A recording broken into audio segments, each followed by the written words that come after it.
All right, so in this video, we're going to be looking at some function examples and identifying the transformations that have been applied to them, as well as identifying their base function. So let's look at our first example. In this case, we have some sort of thing that's being cubed. So the base function is y equals x cubed.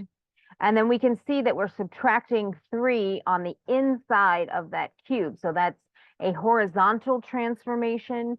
Now remember that when you're doing horizontal transformations, plus means move to the left and negative means move to the right. Fractions mean stretching, and whole numbers, large numbers, mean compressing. Everything seems backwards of what it is, certainly outside the function notation. So in this case, the transformation is a horizontal shift to the right by 3. That's the only transformation that is taking place on that function. Now for our second example, the base function is y equals the square root of x.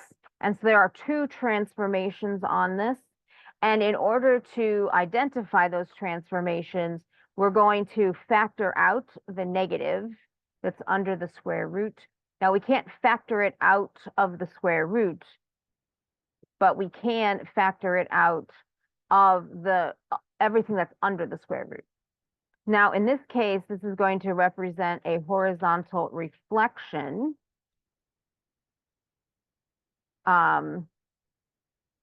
So it's flipping it from the right side of the graph to the left side of the graph. That's what the negative in front of the x is doing.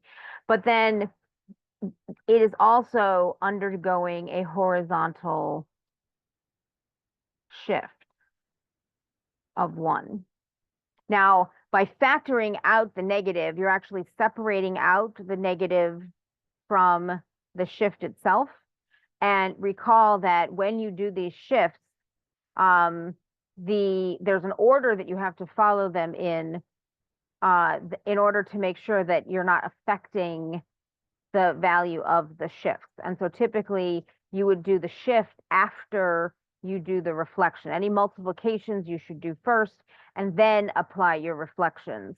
And so in this case, we are doing a horizontal shift of 1 after we're doing the horizontal reflection. Now, for our third example, our base function is the absolute value.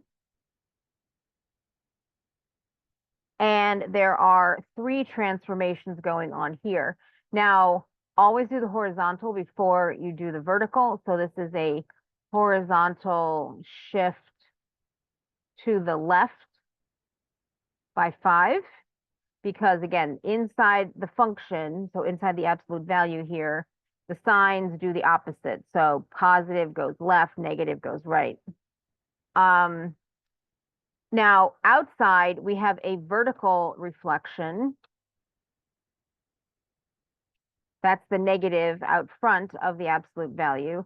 And then also a vertical shift down by 2.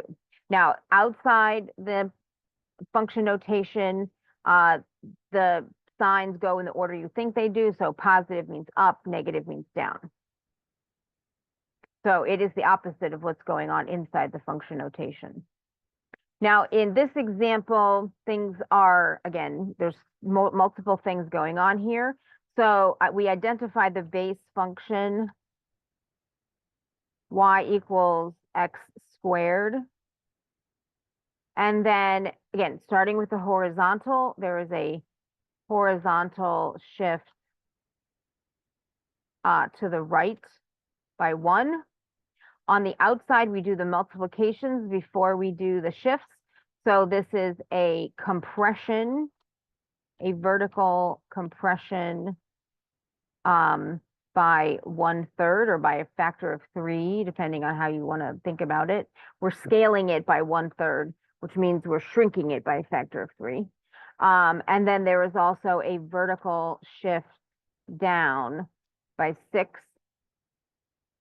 Now, these same kinds of expressions also apply to function notation. So the base function here is just f of x.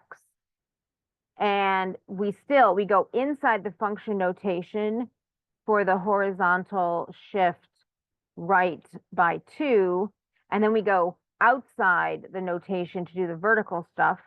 So this would be a vertical reflection.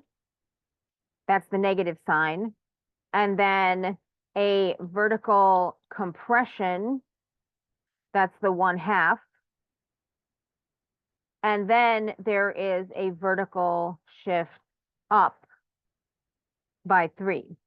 Now, these notations are important because they tell us the basic shape of the graph. So the absolute value graph is going to look like a V. But then we have to move it around. We flip it upside down. We move it left and right, up and down. What are the transformations that we're doing to it?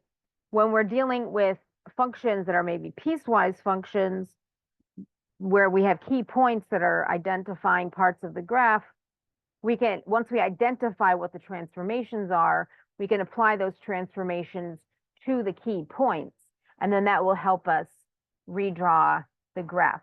So identifying which transformations are being applied is an essential part of applying transformations.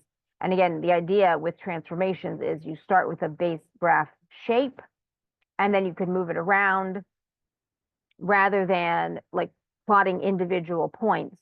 You have a general idea, you can plot fewer points this way and get a graph more easily.